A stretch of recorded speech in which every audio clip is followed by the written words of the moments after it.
The following program is available in high definition on Channel 700. This program is designed and produced by the community with the support of TV Cogeco.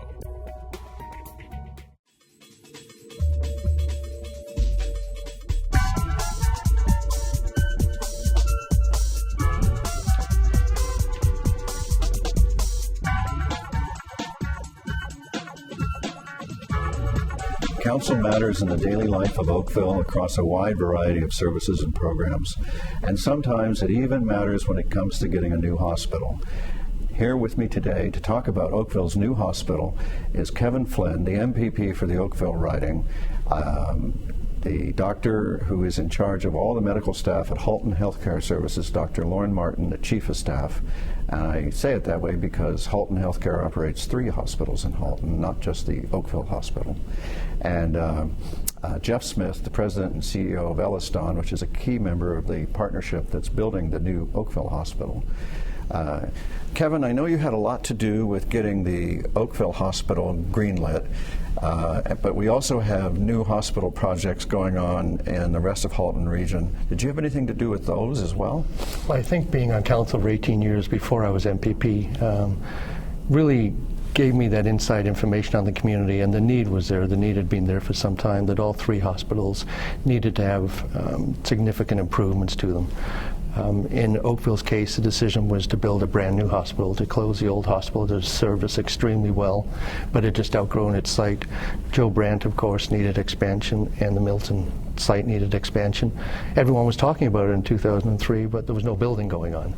So it really took, I think, a concerted effort to take those to take this from an exercise in talking about needing a new hospital to actually finding a concrete way of funding it. And I was so proud of our government when we were able to announce in 2005 that Halton Healthcare Services had the green light to go ahead and plan for a new hospital. Dr. Martin, in the organizing of the many forces that it takes to do this, what was your role? Well, my role was to lead the engagement of the clinical staff in the planning and design of the hospital. So we've had tremendous opportunity right through this process to bring our clinicians to the table, to work with the architects and the builder to design the facility to really meet the patient's needs. So in a sense, this is a doctor's hospital unlike the previous one? No, this is a patient's hospital. We've made some very, very substantial changes to the design of the hospital, the patient rooms, the entire facility, so it really accommodates patients and families. So I guess doctors, being the direct delivery of care to patients, would speak for patients very well in that way. Did you actually socialize the design discussions with patients as well? How did that work? To a great extent. Well, we went out and looked at modern design, looked at the latest thinking in terms of architectural design, so that the facility itself is made for patients and for families, not really designed around the caregivers. The best example really is the patient rooms themselves, which are 80% single patient rooms. They're designed so that the patient and family's needs are met first. The caregiver's needs are met as well, but the patient's bed and the way the family area is set up allows the patient to have tremendous access to natural light. We have windows right across the side of the room where the patient bed is with a low sill so that the patient can see what's going on outside and can have exposure to the natural light. And that's what we would call a healing environment. Okay. So that may account for the success that the foundation is having in raising funds for the hospital, because I know that the community has been very responsive in that way. Mm-hmm. Geoff, as you go to build, as you've been building the thing, and it's been amazing to watch it go up, how have you dealt with, I mean, it used to be in construction that one of the hardest things to do in order to control costs was to control change orders. How does that work? How have you managed to be on schedule and on budget? One of the great things of the way hospitals are built in the province of Ontario now is the new public-private method whereby our group finances and then operates the hospital after it's done. So we've got a stake in every part of it, but the key is to make sure that the design is complete before you start, but that you're, as Lorne said, that you're working very closely with the hospital and especially with the doctors as you go through so that it's completely planned out. I can tell you the hospital will be done on time in July of 2015, and there will not be a single change order. So the way you control that element of cost is you don't allow change orders. It's not exactly that simple, but what you do is you work very closely with people early on. So you allow, as Lorne said, they made a lot of changes, they had a lot of input, it was all patient-centered, but if you do it early enough, you can work it out with your subcontractors. They know the game. It's a different game than it used to be, and you just get it done early. So therefore, really, it's the planning that we owe the thanks to for the schedule control and the cost control. And the communication. The communication every day is key. That's how you succeed. And how much of a role and oversight does the province take in this process, Kevin? Well, the province, through Infrastructure Ontario, played, I think, a very, very large role and continues to play that role to this day. At one point, there was a determination we were going to move ahead at a certain point. Infrastructure Ontario went out to the market early and determined that it would be a lot better if we held that back for a few months because the market would be a lot more competitive at that time. In the past, you wouldn't have seen that sort of oversight. I don't think you would have seen them just go out to market and just go to a bid and maybe not a very competitive bid. In this case, the way that it was operated by Infrastructure Ontario, the bidding process, I thought resulted in an extremely competitive process that I think gives the taxpayer tremendous value for the money. And we have to remember that this is a $2 billion project. Spread out over 30 years, it's a $2.7 billion project. So you really, really want to be careful with the taxpayers' money. And I think in this case, as Geoff has said, that the taxpayer is getting great value. So, Lorne, as a doctor, how do you feel about moving from the old historic site with all of its nooks and crannies and idiosyncrasies into the new hospital that you helped design? Well, it's tremendously exciting. The existing facility it's run its course. We really need to get into a new facility. There's been many changes in healthcare over the time of my practice, particularly around infection prevention and control. And as we look to moving up to that new facility, where again we have 80% single patient rooms, we have all of the modern infection prevention and control procedures in place. The facility is designed to meet all those needs. There's isolation rooms in every ward, a full respiratory isolation unit itself. I mean, these things are very exciting. We'll be able to really improve the care that we provide. The other really big thing is the increase in capacity. This investment brings to Oakville an increase in inpatient beds, an increase in our ability to do surgical operations, to meet the emergency volumes, and really will do that in a way that protects the dignity and comfort and privacy of our patients. So I'm really excited. Now, I sort of recall that the talk really got started around 15 years ago that we needed a new hospital. And it's going to be, I guess you'll be in it at the end of 2015, am I right about that? That's correct. So it will be almost 16 years in the making. That's a good portion of anybody's career. How does it make you feel? I mean, you'll probably be leaving about the time you get in there, won't you? Well, hopefully not just right at that time, but it's been an incredible process for me. As a physician, you know, we live in that time zone of you see something, you do something, and something happens. It's usually a same-day experience.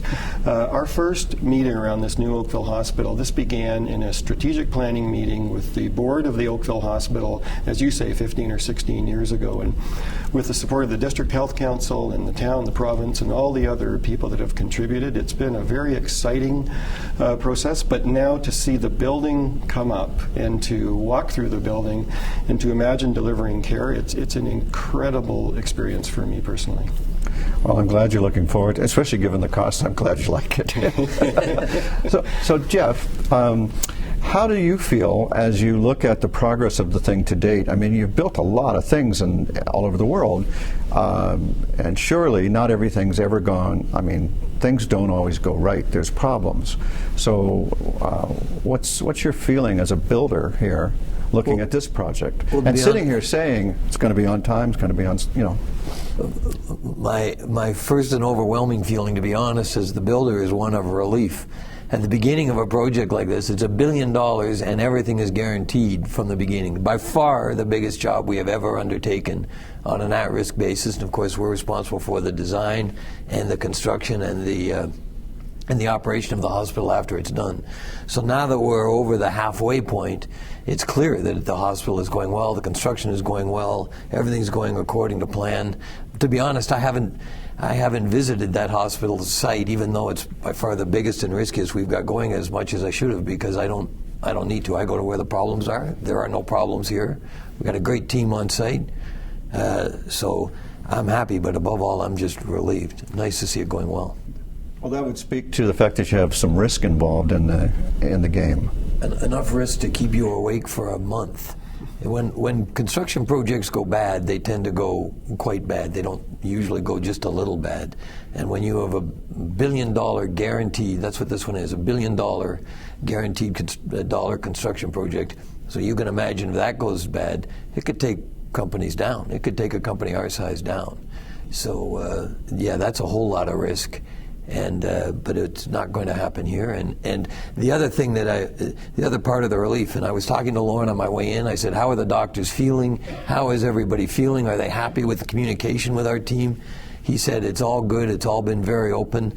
Those are great words for me to hear. I can leave here today and go off and worry about other things. Okay. Well, I hope it'll continue to play out to full success. Kevin, you've served our community as a leader for so many years. I've lost track, but it's coming in on 30, I think. How do you feel looking at this? Isn't this really your signature achievement? I think as a politician, you only get to do something like this probably once in your career. Thank God thank God for the forefathers of this community and the foremothers who put the old hospital in place, who decided we were going to move from a simple house to the hospital that we have in place today. It's a privilege to be able to do that type of thing again, and I think as a politician, when I do decide I'm going to step down, or the people decide I should step down, I'm going to look back on this exercise as being one of the things I'm most proud of. And what I'm really proud of is the way it's being done. It's a publicly accountable, publicly run healthcare facility that's world-class, and yet it was built using the expertise of the private sector. So I think that the way we've sort of married the public and the private here is something we should be extremely proud of. Well, there's another element here, which is the way council matters in this picture, which is the pledge by council to donate to the cost of this up to $130 million, which was quite controversial at the time. The premise was that municipal governments shouldn't be investing in healthcare. We went through quite an extensive community debate before we decided to make that commitment, and along the way we got reminded that back right after World War II, the little tiny village of Oakville wasn't really eligible to wasn't big enough to have a hospital, and they decided to build one anyway, and the town pitched in back then as well. So we do have a wonderful history in our town of aiming high, and I thank you very much for your part in this latest bit of aiming high for our community. And in a minute, I'll be joined by some of my council colleagues, and we will discuss the way council has mattered in this new hospital for Oakville. Thank you for being with us so far.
Council matters in Oakville because the Municipal Act says that all power municipally is exercised only by resolution by council. That means that I work for council, and ultimately, as a member of council, council and I work for you. And with me today to talk about the new Oakville Hospital and the role that council is playing in its construction by pledging a donation of up to $130 million, and also, for that matter, in the oversight of its construction that we naturally have as a municipal authority, are Allan Elgar, who is the town and regional councillor from the northwest part of Oakville, which we call Ward 4, Ralph Robinson, who's the longest serving of the four of us on Oakville's council, and he represents the town seat in the southwest part of town, Bronte, our Ward 1. And we also have Roger Lapworth, who represents the town seat in the Ward 4 area, again, the northwest part of Oakville. Ralph, you, as the longest serving member of our little group here, and the longest continuously serving member of our council for that matter, you've seen a lot of Oakville history. And here on Kojiko, you've chronicled a lot of it with your various TV shows. What do you make of our new hospital? And in the history that you've seen, and for that matter that you're aware of, where does this sit as an event? Is this the biggest ever, just another, or how do you feel about it? Well, Your Worship, historically, being a member of the board of the hospital for a number of years, and I know you were, and Councillor Geoff Noel was at least, it's certainly been something that I've followed very closely for all these years with a great deal of pride and excitement to see it come to the level that it's at now. Now I understand that Mr. Smith said that it'll be finished in July of 2015. I believe that's when they turn it over to the hospital, and the patients will start taking their beds in December of 2015. It's been a long wait, but a good one. Okay. So you're at peace with the idea that we're going to make a donation of up to $130 million. Well, I am certainly. Actually, there's another $70 million on top of that that was cranked into the original motion someplace, but that'll probably never have to occur.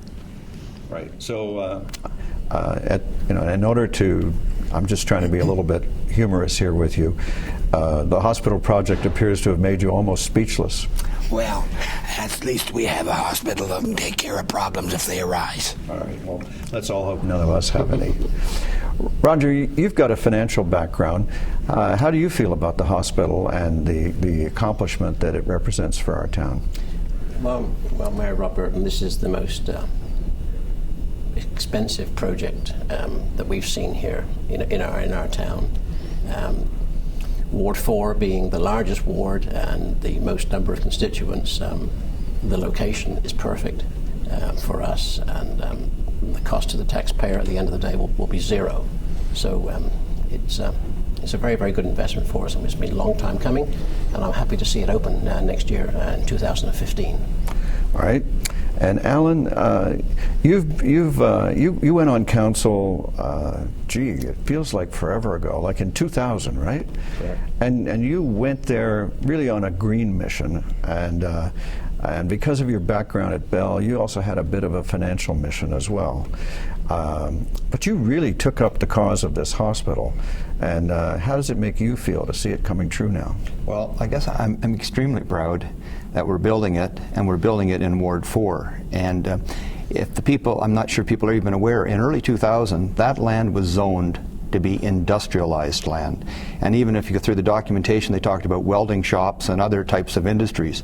So we converted that land from being industrial to hopefully it'll become a full life science hub going forward. So this is a huge, huge plus for the people of Oakville, and especially for Ward 4 residents. This is really good news for them, because to north of the hospital we've got also 650 acres of lands which people will be able to appreciate while even at the hospital, to be able to go walk around and everything. Like it's a true, beautiful experience for everyone going forward. So you're referring to the way the 50 acres of the hospital is surrounded by 200 acres of life sciences business park, and then On top of that, 650 acres or more of greenbelt.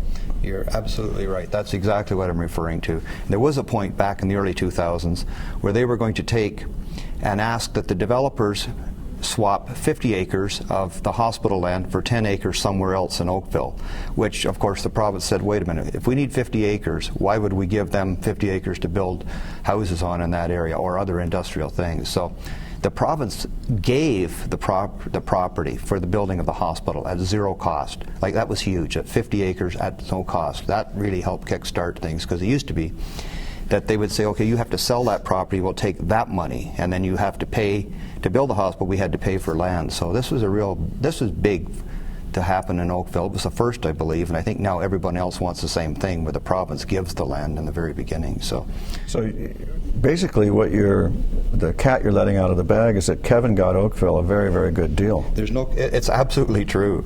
This was behind the scenes, an awful lot of work done by our good friend MPP Kevin Flynn, who I sat on council with. Like, he really pushed. He's rooting for Oakville all the way. Well, that's right. You would have been on council for at least 3 years with him. I was. So how was that? It was excellent, actually. It was him that got me interested in it in the first place. So we can blame Kevin now. Absolutely. Now, Ralph, when you were on the hospital board, was there any talk then of the need to expand? Yes, there was. In general terms, there wasn't anything directed with policy or long-range plans, but it began talking, as I believe Kevin said, about 15 years ago. Okay. And, if I can comment about one of the great benefits this is for the people of Oakville, when the plans came out that there were going to be 467 rooms and 80% of them are going to be singles, people kept saying, that's not going to work, where are we going to go? And Dr. Martin has assured everybody that they'll always have a bed in that hospital if necessary. But one thing I'd like to point out that I just learned recently, if you're in a single room or a private room, you're much less susceptible to C. difficile. And that's good news, because there's so many single rooms that people will be in, and that disastrous disease that's floating around now won't be as prevalent. Right. In fact, those superbug diseases, and C. difficile's not the only one, are the scourge of modern hospitals, and the motive behind the drive to convert hospitals to single person rooms. And so we are the first to benefit from that. Roger, how do the people of your ward feel about the new hospital? Well, the first thing is that the way that the builder built the property in the first place has minimal disruption to the area at Dundas and Third Line. That's the first thing. We know that real estate prices have crept up slowly over the past couple of years while the hospital is being built. So there are some opportunities there for the real estate investors. I've not received one single complaint from any constituent about the construction process. Has anybody thanked you? Not yet, but hopefully they will next October. Well, that's actually a good answer. Now, Allan, in our time together on council, I've known you to be, I was going to say diligent, but it's way beyond that. I would say persistent, almost to the point of painful, about preventing disruption to the daily lives of your residents. If a light shines the wrong way, you're like loudly on it. How has the experience been for you as a councillor who cares so much about that? Okay, well, I have had a few calls, and it was due in the very beginning when they started building, and they got poured all the forming up for all of the floors, but they were still all open, and it was like thousands of lights on every floor, and residents were concerned. And we did get through, and they did start dimming them down as much as they could. But in a building of this size, you've got to realize there's going to be a few issues that they can't do anything about, because they have health and safety guidelines for the workers that were working in the place throughout all night, 24 hours a day at nighttime. Also with mud, it's been issues, but what has been good about it, they have dealt with it when they are told, and it's pretty hard to build something this big without having mud track onto the roads, and they're out there every day. They are out there trying to scrape off the mud when it was an issue. Things have cleaned up a lot now, so we're not into the real raw construction. We're more on the internal work. So it's people overall. I think everybody sees the positives, and they know it has to be done. Noise, it's all been mitigated now because they're working more on the inside. So, you know, it's been hard on some of the residents. I think it has been hard if you're right against the border, but overall, people know it has to be built, and I think they're just glad to see it at the stage it is, and they'll be an awful lot happier come July of next year when it is completed and ready to open the doors within 6 months after that. So you and your residents have, in the main, it sounds like, taken a view of short-term pain for long-term gain. Oh, absolutely. There's nobody saying we didn't want the hospital. Like, everyone is saying this is good. But there's one other thing I don't think many people are aware of. Like when we talk about this Health Science Services Center, which is what we're really trying to do as a council now, the Erin Oaks is building a facility there also, which is just a perfect tie-in to the hospital, which is really the first addition where you're going to have, it's going to be the biggest center in Ontario, I believe. Also, they have approval for that. We just passed a council in the last 6 months. Well, yeah, as council, you remind me, we do have this plan that we're very hopeful will come to a successful fruition, where the 200 acres around the hospital becomes a hub for life sciences businesses. And those are the kinds of jobs that we really want for our residents in Oakville. And we were told that that wouldn't happen until the hospital was open. So it is an interesting development that it's already starting to happen before the hospital is open. Some kind of vote of confidence in Oakville is a good place to live and to work, I guess. Ralph, in your time on council, how do you feel about the changes that you've seen from back in the early 80s when you started to today? How would you sum up, what feeling do you get from that? Are we talking about the hospital? No, I would say the hospital as an emblem of the whole thing, but you know, you've seen a lot from, when did you went on council like? 1982. Yeah. And, you know, that's normal that things progress as well as we have over those 30-odd years, and we'll continue to do that. Everything that happens in Oakville is good. Everything that happens in Oakville is for the benefit of the people. But there's just one thing I'd like to mention, and Dr. Martin mentioned it. It's kind of tough getting around now in the current hospital. It's pretty antiquated and old. Parking is a problem. Tough to find a parking spot over there sometimes. But this new hospital is going to have 2,100 parking spaces. All right. Thanks very much for that, Ralph and Roger and Alan. And thank you for watching today as we show you yet another way how in Oakville council matters.